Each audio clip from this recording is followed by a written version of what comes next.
तर मित्रांनो, लाईफमध्ये काय होईल सांगू शकत नाही. आणि आम्हाला एवढ्या रात्रीच्या एका पार्ले बिस्किटमुळं एवढ्या रात्रीच्या आम्हाला क्लिनिकमध्ये जावं लागलं, म्हणजे हॉस्पिटलमध्ये जावं लागलं. कारण मी आहे ना चहामध्ये पार्लेजी संध्याकाळला चहामध्ये पार्लेजी बिस्किट खाल्लं, तर त्याच्यामुळं मला फूड पॉयझनिंग झालं आणि उलट्या व्हायला लागल्या. आणि आम्ही लगेच हॉस्पिटलमध्ये निघालो आणि हॉस्पिटलमध्ये गेलो तर डॉक्टर बोलायला लागले का तुला आय व्ही लावायला लागेल. तर तिथे सिस्टर होती, ती आय व्ही लावत होती. कारण आहे ना, डॉक्टर बोलले की तुला आय व्ही लावलं तर लवकर फरक पडेल. मग त्याच्यामुळे बोलते एक बॉटल लावतो.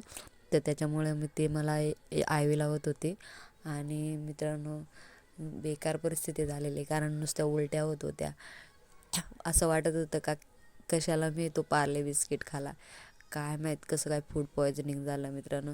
आणि नंतर माझी बॉटल संपले आणि ते म्हणजे आय व्ही काढत होते, सलाईन लावलेले ते काढत होते. पण आहे ना, तिने एकदम जोरात खेचलं ना, त्याच्यामुळं मला खूप पेन झालेलं. आणि मी असा हात पकडत होते. आणि त्याच्यानंतर मग आईने पाणी गरम करून दिलेलं, तर ते त्या हाताने मला ओपनच होत नव्हतं. मग मी दुसऱ्या हाताने ओपन केलं आणि ते म्हटलं आता आईने एवढं पाणी गरम करून दिलं आहे तर थोडंसं पिऊ दे. आणि मग थोडंसं पिलं आम्ही. आणि पप्पा वगैरे मेडिसिन घ्यायला गेलेले आणि मेडिसिन वगैरे घेतले. आणि मग त्याच्यानंतर मग आम्ही रात्रीच्या घरी आलो.